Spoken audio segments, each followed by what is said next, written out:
Rani menatap langit-langit kamar kosnya yang pengap, jantungnya berdegup kencang seperti genderang perang. Sudah 2 minggu telak. Tes kehamilan yang ia beli diam-diam di apotek kecil dekat kampus menunjukkan 2 garis merah yang tegas, seolah mengejek semua mimpi yang baru saja ia rajut. Ia masih 19 tahun, mahasiswa semester 3 jurusan sastra, anak tunggal dari keluarga sederhana di pinggiran Jakarta.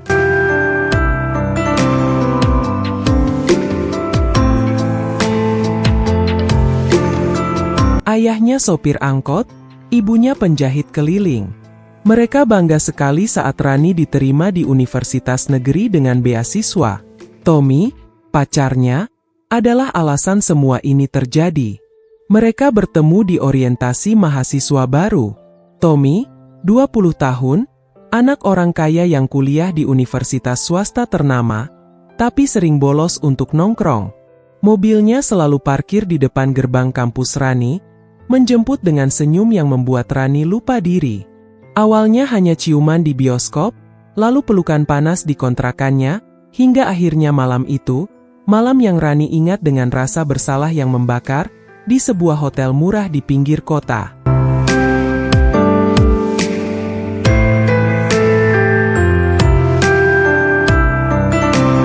Mereka berjanji itu hanya sekali, hanya untuk membuktikan cinta. Tapi sekali menjadi berkali-kali. Kini, Rani duduk di bangku taman kampus, menunggu Tommy yang terlambat hampir 1 jam. Tangannya gemetar memegang ponsel. Pesannya hanya dibaca, tidak dibalas. Akhirnya, mobil sedan hitam Tommy berhenti dengan deru mesin yang sombong. Tommy turun, kacamata hitamnya masih terpasang meski matahari sudah condong ke barat. "Ada apa sih, Ran?" "Mendadak banget," katanya sambil mencium pipi Rani sekilas, seperti biasa. Rani menarik napas dalam. "Aku hamil, Tom." Wajah Tommy langsung memucat. Kacamata hitamnya dilepas perlahan, matanya melebar. "Apa? Kamu bercanda? Kan? Aku serius. Sudah 2 tes, hasilnya sama." Tommy menarik tangan Rani ke sudut taman yang lebih sepi. Suaranya bergetar. "Gimana bisa? Kita kan pakai pengaman. Malam itu di hotel, kamu bilang sudah aman. Kamu bilang." Ya Tuhan, Tommy memukul pohon di sampingnya hingga daun-daun bergoyang. "Ini nggak boleh terjadi, Rani. Papa aku lagi nyalon bupati tahun depan.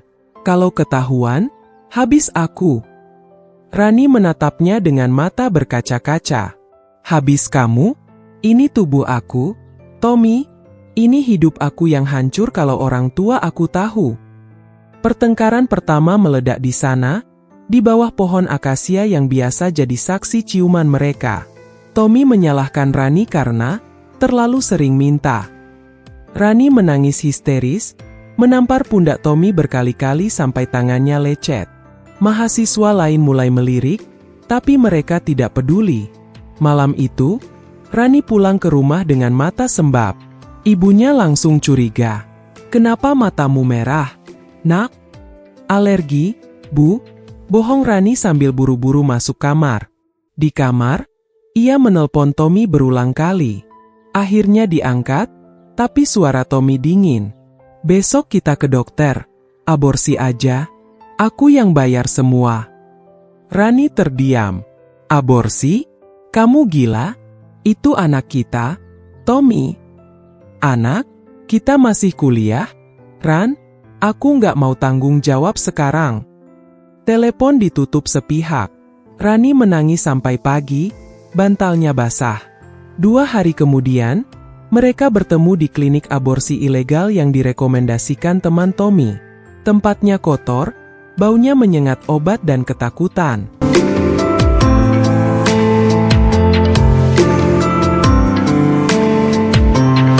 Dokter tua dengan mata licik memandang Rani seperti barang. "Umur kandungan berapa?" tanyanya datar. "Baru 6 minggu, jawab Tommy cepat. Rani tiba-tiba berdiri. "Aku nggak mau. Aku nggak mau bunuh anak aku." Tommy menarik tangannya keras. "Rani, jangan gila. Kamu mau kita berdua hancur? Aku yang hamil, aku yang memutuskan, jerit Rani hingga perawat datang menenangkan.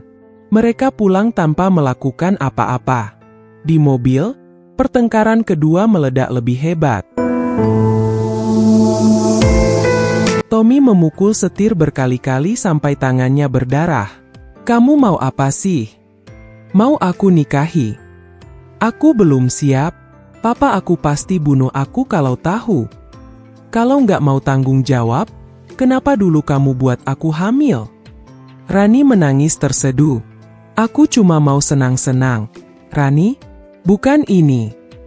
Kalimat itu seperti pisau. Rani membuka pintu mobil yang masih melaju pelan, hampir saja terjun ke jalan raya. Tommy panik, langsung menepi. Mereka berpelukan di pinggir jalan tol, menangis bersama untuk pertama kalinya. Keesokan harinya, Rani pingsan di kampus. Teman sekamarnya membawa ke UKS, lalu dokter kampus menyarankan cek kehamilan. Rani bohong lagi, tapi rahasia mulai bocor. Ibunya mendapat telepon dari tetangga yang anaknya kuliah satu kampus. Bu, katanya Rani sering kelihatan sama cowok kaya naik mobil mewah. Hati-hati, Bu. Malam itu, konfrontasi besar terjadi di rumah kontrakan Rani. Ibunya datang tanpa pemberitahuan, bersama ayahnya yang biasanya pendiam. Benar kamu hamil? Teriak ibunya begitu pintu dibuka. Rani langsung jatuh berlutut. Maaf, Bu, maaf. Ayahnya yang biasanya penyabar, kali ini menamparnya keras hingga Rani terjatuh. Kamu maluin keluarga? Siapa bapaknya? Rani menyebut nama Tommy. Ayahnya langsung marah besar. Anak siapa itu? Besok kita ke rumahnya. Tommy dihubungi, tapi nomornya tidak aktif. Ternyata Tommy sudah pergi ke Singapura dengan alasan seminar kuliah, padahal kabur. Rani dirawat di rumah sakit karena stres berat dan ancaman keguguran. Di ranjang rumah sakit, ia menulis surat panjang untuk Tommy, tapi tidak pernah dikirim. Ia hanya menangis setiap malam, memegang perutnya yang baru mulai terasa mual. 2 minggu kemudian, Tommy muncul lagi. Wajahnya tirus, matanya merah. Ia datang ke rumah sakit membawa bunga dan cincin kecil. Aku salah, Ran. Aku takut. Papa aku tahu, dia marah besar, tapi aku tetap mau tanggung jawab. Nikah yuk. Sekarang juga. Rani menatapnya lama. Air matanya mengalir tanpa suara. Aku sudah nggak percaya kamu lagi, Tom. Tapi ini anak kita. Rani menggeleng pelan. Aku akan lahirkan anak ini sendirian. Kamu boleh pergi kalau mau. Aku nggak akan paksa kamu. Tommy menangis. Untuk pertama kalinya, ia berlutut di samping ranjang Rani. Jangan tinggalin aku, Ran. Aku bodoh. Aku penutup. Tapi aku cinta kamu. Aku janji akan berubah. Rani memeluknya. Tangis mereka bercampur, pahit dan manis sekaligus. Bisimpulan yang terlalu manis tidak pernah terjadi dalam hidup nyata. Ayah Tommy tetap menolak pernikahan. Ia mengancam akan memutus hubungan dan warisan kalau Tommy menikahi gadis kampung. Tommy dipaksa pindah kuliah ke Australia. Rani dikeluarkan dari kampus karena melanggar kode etik setelah rumor menyebar. Tapi Rani tetap melahirkan. Seorang bayi perempuan kecil lahir di tengah hujan deras bulan Desember. Namanya Nadia, cahaya harapan. Tommy datang diam-diam ke rumah sakit, membawa selimut bayi dan uang yang ia tabung dari kerja sampingan. Ia tidak diizinkan masuk ruangan oleh ayah Rani, tapi ia tetap menunggu di koridor sampai pagi. Bilang ke Rani, katanya pada perawat, aku akan kembali. Berapapun lama waktunya. Aku akan buktikan aku layak jadi ayah anakku. Rani memandang bayinya yang tertidur pulas. Air matanya menetes ke pipi kecil itu. Maafkan Mama, Nak. Maafkan Papa. Tapi Mama janji, Mama nggak akan menyerah. Di luar jendela, hujan masih turun deras. Seperti membersihkan semua luka, meski bekasnya akan selamanya membekas.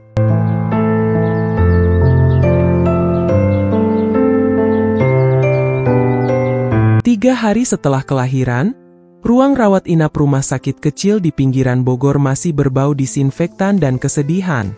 Rani terbaring lemah di ranjang sempit, bekas jahitan sesar masih perih setiap kali ia bergerak. Di boks bayi plastik di sampingnya, seorang bayi perempuan mungil tertidur dengan napas kecil teratur. Kulitnya putih kemerahan, rambutnya hitam halus, bibirnya mungil seperti kelopak bunga yang baru mekar. Namanya belum ada. Rani hanya memanggilnya, "Nak," dalam hati, karena tak sanggup memberikan nama yang akan ia tinggalkan. Tommy datang malam itu, jam 11 lewat. Jaketnya basah hujan, matanya merah karena kurang tidur dan rasa bersalah yang ia coba kubur dalam-dalam. Ia berdiri di pintu, tak berani masuk sepenuhnya. "Ran?" Suaranya serak. Rani menoleh perlahan. Matanya bengkak, tapi tatapannya tajam seperti pisau. "Kamu datang juga akhirnya." Tommy melangkah masuk, menutup pintu pelan. "Papa tahu semuanya. Dia ngancam cabut semua fasilitas kalau aku akui anak ini. Aku nggak punya apa-apa lagi kalau dia serius." Rani tertawa kecil, tapi tawanya kering dan mengerikan. "Jadi kamu pilih papa daripada anakmu sendiri?" "Bukan begitu." "Lalu bagaimana?" Rani tiba-tiba duduk, meski jahitannya terasa seperti dirobek lagi. "3 hari aku di sini sendirian. 3 hari aku nangis tiap malam karena takut." "Kamu di mana?" "Di hotel sama teman-temanmu? Minum? Pesta?" Tommy menunduk. "Aku takut, Ran. Aku baru 21 tahun. Aku belum siap jadi bapak. Dan aku belum siap jadi ibu. Tapi aku sudah lahirin dia. Aku yang ngerasain kontraksi 12 jam. Aku yang hampir mati di meja operasi karena perdarahan." Air mata Rani mengalir deras. Bayi di boks terbangun, menangis kecil karena mendengar suara keras.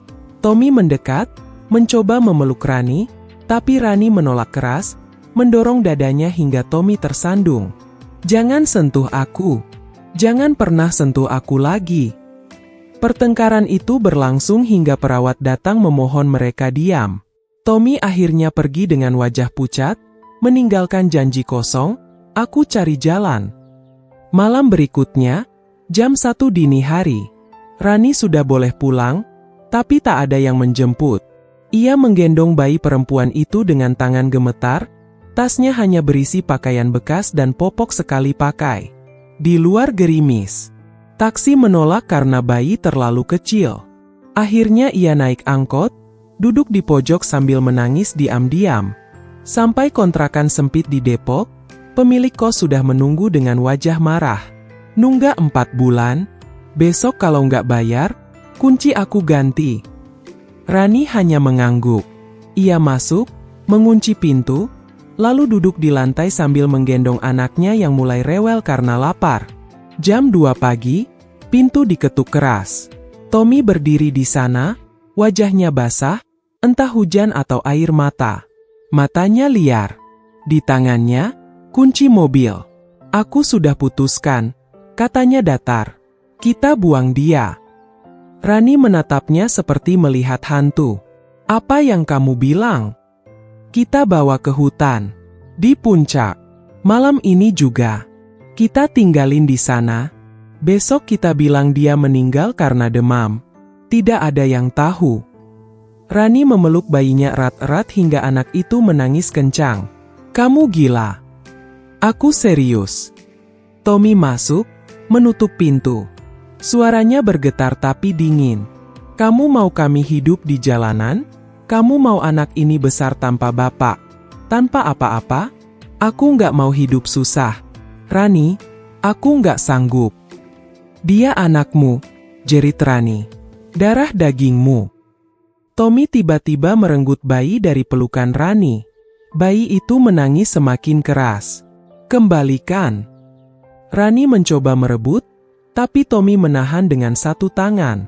"Ikuti aku. Atau aku pergi sendiri sekarang juga. Pertengkaran mengerikan meledak di ruangan 4x4 meter itu. Rani mencakar wajah Tommy hingga berdarah. Tommy mendorong Rani hingga terjatuh, kepalanya membentur lantai keras. Darah mengalir dari pelipis Rani. Tapi Rani bangkit lagi, menendang, memukul, menjerit seperti ibu harimau yang anaknya direnggut. Kalau kamu berani bawa dia, aku bunuh diri di depanmu. Tommy berhenti. Napasnya tersengal. Bayi di tangannya menangis hingga kebiruan. Rani menatapnya dengan mata penuh kebencian dan keputusasaan yang tak terukur. Lalu, perlahan, ia mengangguk. Aku ikut, bisiknya. Tapi setelah ini, aku harap kamu mati perlahan. Mereka berangkat jam 2:30 pagi. Mobil Tommy melaju kencang menuju puncak. Hujan deras menggedor kaca. Bayi dibungkus selimut tipis, tangisnya semakin lemah karena kedinginan. Sepanjang jalan, hanya suara wiper dan isakan Rani yang terdengar. Sampai di hutan pinus Citeko, Tommy mematikan lampu mobil. Gelap total. Hanya kilat sesekali yang menerangi wajah mereka yang pucat. Rani turun lebih dulu, menggendong bayinya erat-erat. Ia berjalan masuk ke dalam hutan tanpa menunggu Tommy. Kakinya tersandung akar, lututnya berdarah, tapi ia terus berjalan. Tommy mengikuti dari belakang, senter di tangannya bergetar. Mereka berhenti di bawah pohon pinus besar. Tempat yang sama yang pernah mereka datangi saat masih pacaran, dulu penuh ciuman dan janji manis. Rani berlutut. Ia membaringkan bayinya di atas tumpukan daun basah yang agak terlindung dari hujan. Selimut ditutup rapat hingga hanya wajah kecil itu yang terlihat. Tangan Rani gemetar hebat saat mencium kening anaknya berkali-kali. Maafkan mama.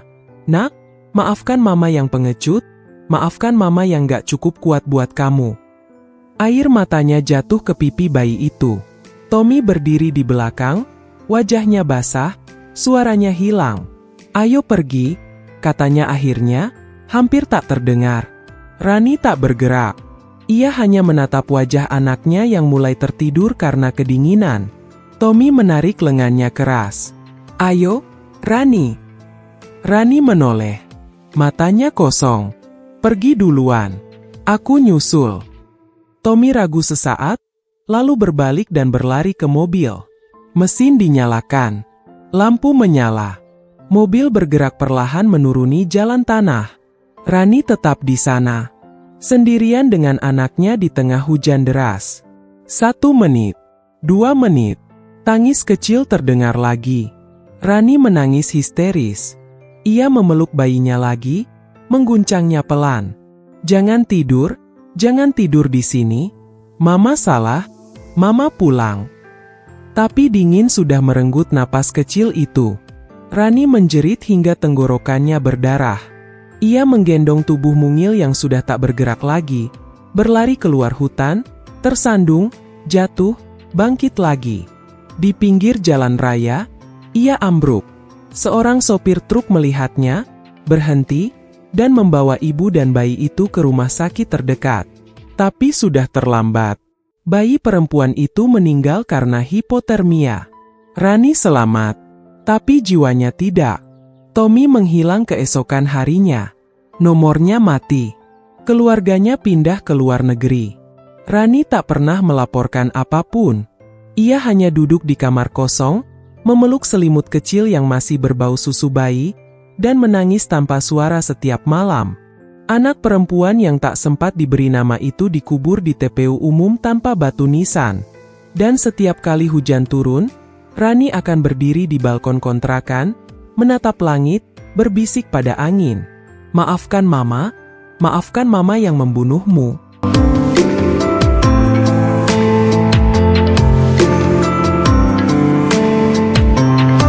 10 tahun berlalu sejak malam hujan itu. Rani kini tinggal di sebuah kota kecil di Jawa Tengah. Namanya sudah diganti menjadi Ratna. Ia menikah dengan seorang pegawai bank yang pendiam dan baik, Budi. Nadia berusia 15 tahun, cantik, pintar, dan tak pernah bertanya lagi tentang, "Papa, Setelah Rani mengatakan bahwa ayahnya Mening ialah Budi. Arga, anak laki-laki yang hampir dibuang, kini 10 tahun, pendiam, sering menatap hutan di belakang rumah dengan mata kosong. Ia tak pernah tahu cerita kelam itu. Rani menguburnya dalam-dalam, bersama rasa bersalah yang menggerogoti tidurnya setiap malam.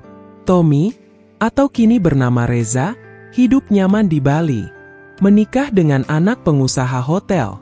Punya 2 anak perempuan yang manis. Bisnis properti keluarganya kembali mekar setelah ayahnya meninggal. Ia tak pernah lagi mencari tahu tentang Rani. Baginya, masa lalu sudah terkubur bersama hujan malam itu. Ia bahkan tak ingat wajah bayi yang pernah digendongnya sebentar. Mereka berdua berhasil menang. Hidup tenang. Tak ada polisi yang datang. Tak ada wartawan. Tak ada mimpi buruk yang terlalu sering. Hanya sesekali, saat hujan deras, dada mereka terasa sesak tanpa sebab.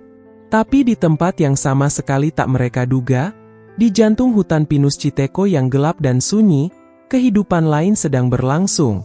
Bayi itu ditemukan. Malam itu, setelah Rani dan Tommy pergi, seorang laki-laki tua berusia 60 tahun lebih mendengar tangis kecil di antara deru hujan. Ia adalah Mbah Gareng, penjaga hutan sekaligus dukun kampung yang tinggal sendirian di pondok bambu sejak istrinya meninggal 30 tahun lalu. Orang-orang kampung takut padanya karena matanya tajam dan ia sering berbicara dengan harimau, binatang yang masih berkeliaran di hutan itu. Mbah Gareng mendekati sumber tangis. Di bawah pohon pinus besar, ia melihat selimut basah dengan sesuatu bergerak di dalamnya.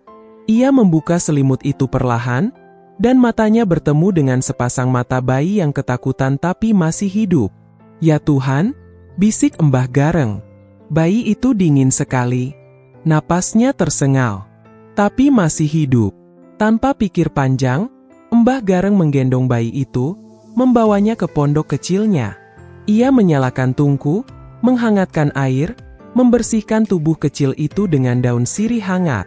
Ia menyuapi dengan air beras yang dicampur madu hutan. Bayi itu menangis lemah, lalu tertidur dalam gendongan Mbah Gareng. Malam itu juga, harimau besar datang ke pondok. Harimau yang sudah tua, berbulu keemasan dengan luka parut di wajahnya. Orang kampung memanggilnya Raja Harimau. Ia sering datang ke pondok Mbah Gareng, seolah mereka berteman sejak lama. Mbah Gareng meletakkan bayi itu di atas tikar bambu. Raja Harimau mendekat, mencium bau bayi itu, lalu mengeluarkan suara menggeram pelan, bukan marah, lebih seperti, "Iba, ambil dia," bisik Mbah Gareng pada harimau itu. "Rawat dia seperti anakmu."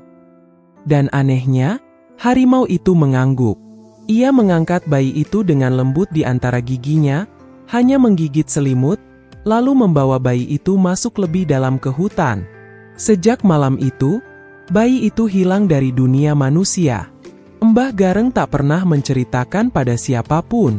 Ia hanya berkata pada tetangga yang bertanya, ada yang diambil kembali oleh hutan. 10 tahun kemudian, di dalam hutan yang sama, seorang anak laki-laki berusia 10 tahun berlari di antara pohon-pohon pinus. Tubuhnya kurus tapi kuat, kulitnya sawo matang, rambutnya gondrong terurai. Matanya tajam, hampir seperti binatang. Ia tak punya nama manusia. Mbah Gareng memanggilnya, si anak hutan. Tapi Raja Harimau memanggilnya dengan suara geraman yang hanya mereka berdua pahami. Anak itu dibesarkan oleh Raja Harimau. Ia minum susu harimau saat masih bayi. Ia tidur di gua yang dilapisi daun kering, dijaga harimau-harimau lain yang tunduk pada raja. Mbah Gareng datang setiap minggu membawa pakaian bekas, buah, dan mengajarinya bicara. Tapi anak itu lebih banyak diam. Ia berbicara dengan binatang. Ia bisa meniru suara burung, menggeram seperti harimau, dan berlari lebih cepat dari anjing kampung. Satu hal yang aneh, di lehernya tergantung kalung kecil dari tali rafia, dengan liontin plastik berbentuk huruf A. Sisa dari selimut yang membungkusnya dulu. Mbah Gareng tak pernah melepasnya. Suatu hari di tahun ke-10, Raja Harimau terluka parah. Ia bertarung dengan pemburu liar yang memasang jerat. Kaki depannya hampir putus. Darah mengalir deras. Anak itu menangis untuk pertama kalinya dalam ingatannya. Ia memapah Raja Harimau yang sudah tua kembali ke gua, menjilati luka itu seperti anak harimau sejati. Tapi Raja tahu ajalnya sudah dekat. Malam itu, Raja Harimau berbaring lemah. Anak itu meringkuk di sampingnya, tangannya memeluk leher besar itu. Raja Harimau menggeram pelan, lalu menjilat wajah anak itu berkali-kali. Seolah berkata, "Kamu harus kembali ke dunia manusia, ke ibu dan bapakmu." Anak itu menggeleng. Air matanya jatuh ke bulu harimau yang sudah memutih. "Aku tidak punya ibu. Aku tidak punya bapak. Aku hanya punya engkau." Tapi Raja Harimau terus menjilat liontin huruf A itu, seolah mengingatkan. 2 hari kemudian, Raja Harimau mati. Anak itu menguburnya di bawah pohon pinus yang sama, tempat ia ditemukan dulu. Ia menangis hingga tak ada suara lagi. Lalu, dengan langkah gontai, ia berjalan keluar hutan untuk pertama kalinya. Ia sampai di kampung Mbah Gareng saat senja. Orang-orang ketakutan melihat anak liar berambut gondrong dengan mata tajam. Tapi Mbah Gareng langsung memeluknya. "Sudah waktunya," bisik Mbah Gareng. "Raja sudah mengantar kamu pulang." Anak itu hanya menatap kosong. "Aku mau cari ibu dan bapakku." Mbah Gareng menatapnya lama. Lalu mengeluarkan foto lama yang disimpan 10 tahun, foto Rani dan Tommy yang diambil dari koran kampus dulu. Foto yang ia simpan sejak menemukan bayi itu. "Ini mereka," katanya pelan. "Tapi mereka sudah lupa kamu." Anak itu memegang foto itu dengan tangan gemetar. Di saat yang sama, di 2 kota berbeda, Rani dan Tommy bermimpi yang sama. Mimpi tentang hutan gelap, tentang tangis bayi, tentang harimau besar yang menatap mereka dengan mata penuh tuduhan. Rani terbangun menjerit. Budi terbangun kaget, memeluk istrinya yang gemetar. "Ada apa, Ratna?" Rani hanya menangis. "Aku membunuh anakku, aku membunuh anakku." Di Bali, Tommy terbangun dengan dada sesak. Istrinya mengguncang bahunya. "Reza, kamu mimpi buruk lagi." Tommy menatap langit-langit. Air matanya mengalir tanpa suara. Harimau datang menagih. Keesokan harinya, berita kecil muncul di koran lokal. Anak liar ditemukan di hutan Citeko, diduga korban pembuangan bayi 10 tahun lalu. Foto buram anak itu terpampang di halaman depan. Di lehernya, liontin huruf A terlihat jelas. Rani melihat koran itu di warung kopi. Gelasnya jatuh, pecah berkeping. Tommy melihatnya di ponselnya saat sarapan. Sendoknya terhenti di udara. Mereka berdua tahu, anak yang mereka buang, hidup, dibesarkan oleh Raja Harimau. Dan kini, ia kembali untuk menagih.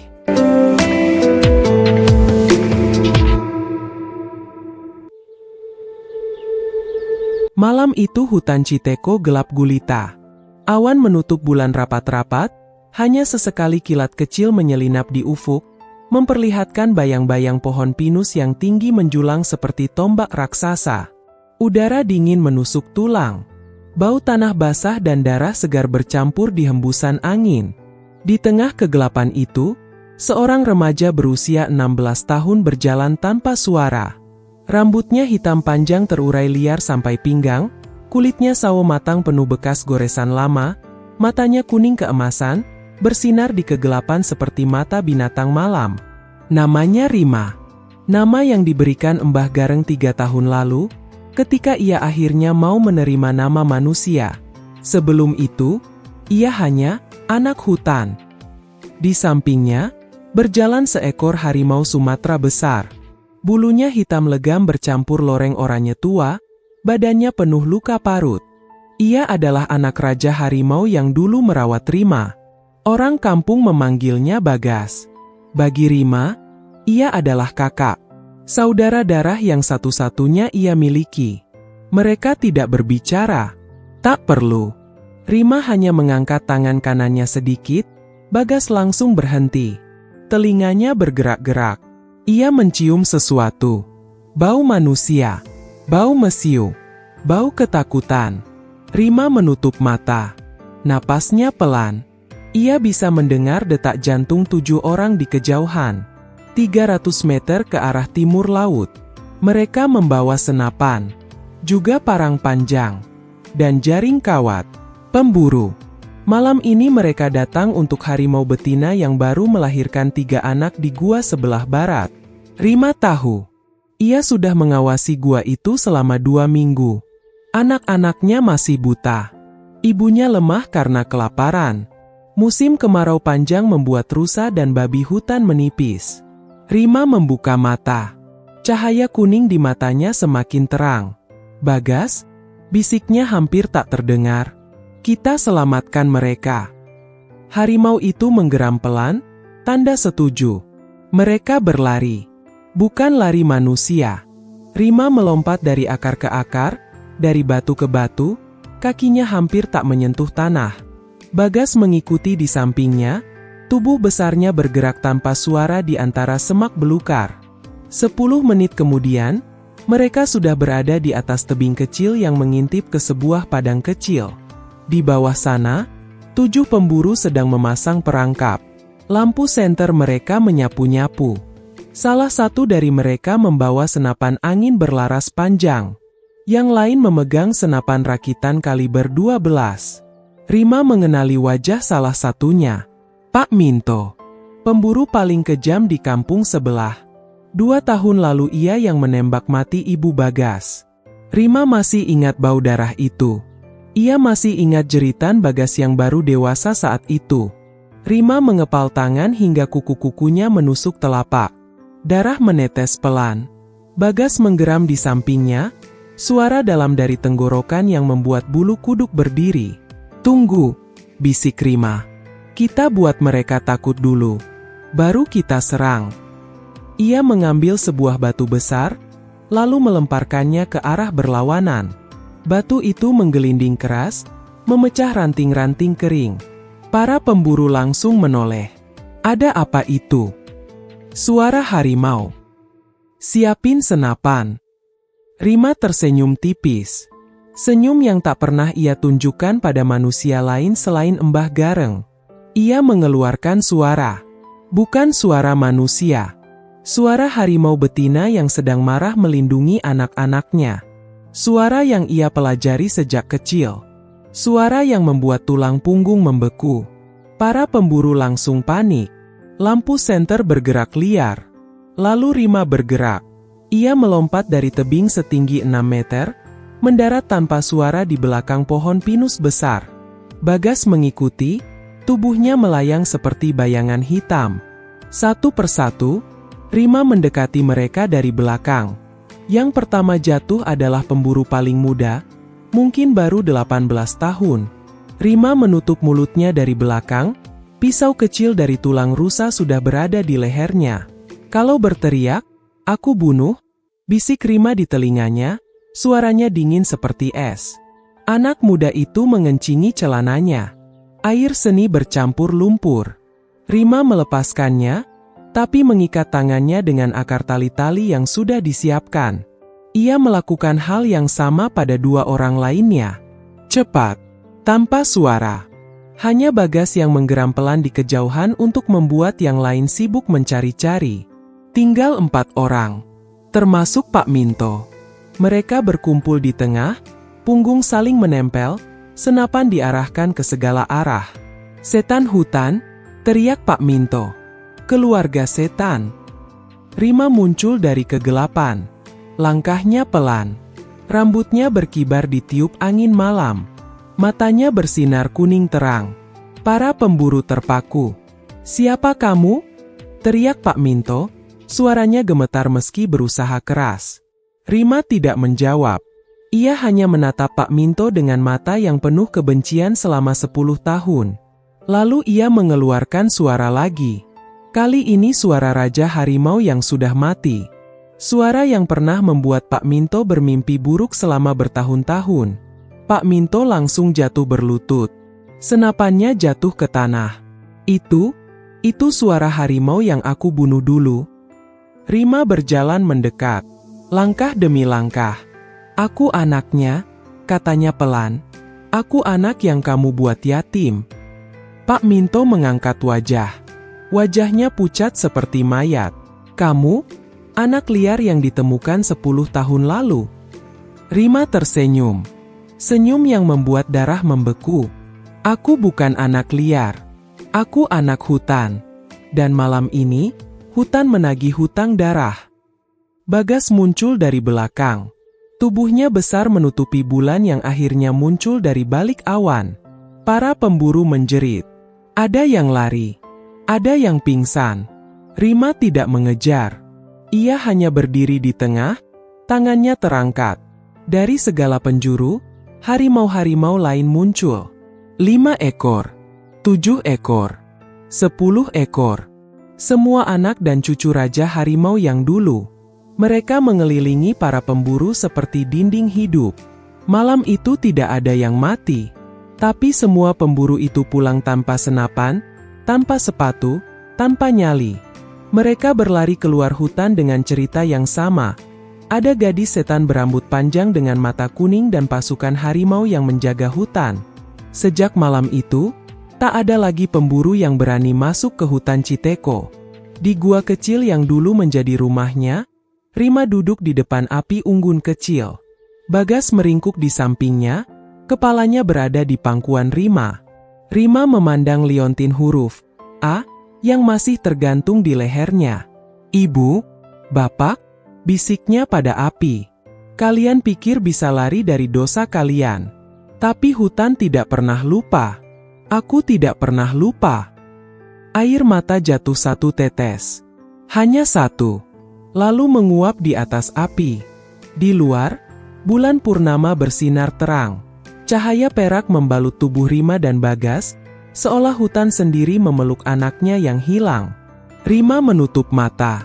Malam masih panjang. Dan tugasnya sebagai pelindung baru saja dimulai.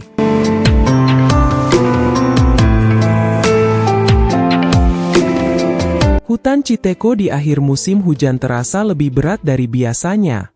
Kabut menempel di dedaunan seperti kain kafan. Pohon-pohon pinus tinggi menjulang seolah menangis. Tetesan air dari ujung jarumnya jatuh pelan, membasahi tanah yang sudah lama menunggu darah dan air mata. Di dalam gua kecil yang menjadi rumah selama 16 tahun terakhir, seorang pemuda tinggi besar berlutut di atas tikar pandan usang. Tubuhnya kokoh, bahunya lebar, otot-otot lengannya menonjol seperti ukiran kayu jati, tapi wajahnya tetap lembut, hampir terlalu lembut untuk seorang yang hidup di antara cakar dan taring. Rambutnya hitam panjang terikat rapi di belakang kepala. Matanya, masih kuning keemasan, kini redup karena tangis yang tak pernah benar-benar kering sejak seminggu terakhir. Di depannya, terbaring seekor harimau Sumatera tua yang sudah sangat lemah. Bulunya yang dulu hitam legam kini memutih di ujung-ujungnya, lorengnya pudar seperti lukisan lama yang terkena hujan. Tubuhnya yang pernah membuat pemburu lari ketakutan kini hanya tulang yang diselimuti kulit kendur. Napasnya pendek-pendek, tersengal, seperti hembusan angin yang sudah lelah berjalan jauh. Nama harimau itu Bagas. Bagi dunia luar, ia hanyalah binatang buas. Bagi Rima, ia adalah ayah, ibu, saudara, guru, dunia satu-satunya. Rima memegang kepala besar itu dengan kedua tangannya yang kasar. Jari-jarinya mengelus belakang telinga Bagas seperti yang selalu dilakukan sejak kecil. Tempat yang paling disukai Bagas untuk digaruk. Kini telinga itu hanya bergerak lemah, hampir tak bereaksi. Aku sudah rebus daun sirih sama akar kuning, bisik Rima, suaranya serak karena terlalu lama tak bicara dengan manusia. Minum sedikit lagi, ya? Biar panasnya turun. Bagas hanya menatapnya. Mata hijau tua itu masih penuh kasih, tapi juga penuh pengetahuan yang tak bisa diucapkan. Waktunya sudah dekat. Rima tahu. Ia sudah tahu sejak 3 hari lalu. Saat Bagas tak lagi mau makan daging rusa yang ia buru. Saat ia hanya menjilat air hujan dari daun, lalu kembali meringkuk di sudut gua. Saat ia tak lagi menggeram saat kawanan monyet mendekat, hanya memandang kosong ke arah kabut. Malam ini adalah malam terakhir. Rima tak pernah meninggalkan sisi Bagas. Ia tak makan, tak tidur. Hanya duduk di sana, memeluk kepala besar itu di pangkuannya, menyanyikan lagu-lagu tanpa kata yang dulu Bagas nyanyikan dengan geraman pelan saat Rima kecil ketakutan karena petir. "Ingat nggak?" bisik Rima sambil tersenyum di antara air mata. "Waktu aku umur 5 tahun, aku jatuh ke jurang kecil, kamu lompat turun, gigit bajuku, tarik aku naik. Baju itu robek semua, tapi aku selamat. Kamu marah banget, geram-geram sampai 3 hari nggak mau deket aku." Bagas menghembuskan napas panjang. "Dada besar itu naik turun pelan. Atau waktu aku sakit demam tinggi, kamu tidur di atas tubuhku supaya aku hangat. Kamu nggak makan 2 hari karena takut ninggalin aku sendirian." Air mata Rima jatuh ke bulu Bagas, membasahi loreng yang sudah memutih. "Kamu nggak boleh pergi." Suaranya mulai pecah. "Kamu janji nemenin aku sampai aku besar. Aku sudah besar sekarang, tapi aku masih takut sendirian." Bagas mengangkat kepalanya dengan susah payah. Lidahnya yang kasar menjilat pipi Rima sekali. Pelan, seperti dulu saat Rima menangis karena mimpi buruk tentang ibu dan bapak yang meninggalkannya di hutan. Lalu kepala itu jatuh kembali ke pangkuan Rima. Napas terakhir. Hembusan yang panjang, lelap, dan tenang. Tubuh besar itu tak bergerak lagi. Rima terpaku. Matanya melebar. Dadanya seperti ditusuk ribuan jarum. Lalu jeritan keluar. Bukan jeritan manusia. Jeritan binatang yang kehilangan segalanya. Arg. Suara itu mengguncang hutan. Burung-burung terbang ketakutan dari sarangnya. Rusa-rusa lari panik. Monyet-monyet menjerit di kejauhan. Bahkan angin seolah berhenti bertiup. Rima menjerit lagi, dan lagi. Suaranya menggema di antara tebing-tebing, memecah kabut, membuat tanah bergetar. Ia memukul-mukul dada sendiri, mencakar lengannya hingga berdarah, menjambak rambutnya sendiri. Ia memeluk tubuh Bagas yang sudah dingin, mengguncangnya seperti anak kecil yang tak mau bangun tidur. "Bangun, bangun, jangan tinggalin aku. Aku janji nggak nakal lagi. Aku janji nggak pergi jauh lagi. Bangun." Tapi Bagas tak bergerak. Rima menangis tanpa suara sekarang. Hanya isakan keras yang membuat tubuhnya bergetar hebat. Ia menggali tanah dengan tangan kosong di bawah pohon pinus besar, tempat Raja Harimau dulu dikubur. Kuku-kukunya berdarah, jari-jarinya patah, tapi ia terus menggali. Sampai lubang cukup dalam. Dengan tangan gemetar, ia mengangkat tubuh Bagas yang sudah kaku. Berat, sangat berat. Tapi Rima mengangkatnya sendirian, menurunkannya pelan ke dalam lubang, lalu duduk di sampingnya seperti dulu saat mereka tidur berdampingan. Ia menatap wajah Bagas yang tenang itu lama sekali. "Maaf," bisiknya akhirnya, suaranya hilang-hilangan. "Maaf aku nggak bisa selamatin kamu. Maaf aku nggak cukup kuat. Maaf aku anak yang bodoh." Air matanya jatuh ke hidung Bagas. "Aku nggak punya siapa-siapa lagi. Kamu satu-satunya yang sayang aku apa adanya, yang nggak pernah ninggalin aku." Ia mencium kening Bagas berkali-kali, lalu perlahan menutup lubang dengan tanah. Setiap genggam tanah yang jatuh terasa seperti menutup hatinya sendiri. Saat gundukan tanah selesai, Rima hanya duduk di sana sampai pagi. Sampai siang. Sampai malam lagi. Hujan turun. Ia tak bergerak. Angin kencang. Ia tetap diam. Baru pada malam ketiga, ia berdiri. Tubuhnya kurus kering. Matanya cekung. Wajahnya pucat seperti mayat hidup. Ia menatap liontin huruf A yang masih tergantung di lehernya, sisa dari selimut yang membungkusnya saat dibuang dulu. Lalu ia menatap ke arah dalam hutan yang lebih gelap, lebih dalam, tempat yang bahkan harimau-harimau lain tak pernah masuk. Kalau kamu sudah nggak ada, aku juga nggak mau ada, bisiknya pada angin. Ia berjalan. 1 langkah, 2 langkah. Kabut tebal menelannya perlahan. Harimau-harimau muda yang dulu ia lindungi datang dari kejauhan, menggeram memanggil. Tapi Rima tak menoleh. Mereka mengikuti dari belakang, tapi tak berani mendekat. Rima terus berjalan, masuk lebih dalam, melewati gua-gua tua, melewati air terjun yang tak ada namanya, melewati tempat yang hanya diketahui Raja Harimau dan anak angkatnya. Kabut semakin tebal, bayangannya semakin samar, sampai akhirnya hilang. Tak ada lagi jejak kaki, tak ada lagi suara, hanya angin yang berhembus pelan, membawa aroma daun basah dan penyesalan yang tak pernah selesai. Di kampung, Mbah Gareng yang sudah tua renta terbangun dari tidurnya. Ia menatap ke arah hutan dengan mata berkaca-kaca. "Rima," bisiknya, "kamu pulanglah. Nak, hutan sudah nggak sama tanpa kamu." Tapi jawaban hanya diam, dan kabut yang tak pernah terbuka lagi. Rima menghilang, seperti bayi yang dulu pernah hilang dari selimut basah di bawah pohon pinus. Bedanya, kali ini ia pergi dengan sengaja, mencari ayahnya di tempat yang hanya mereka berdua tahu, dan tak pernah kembali.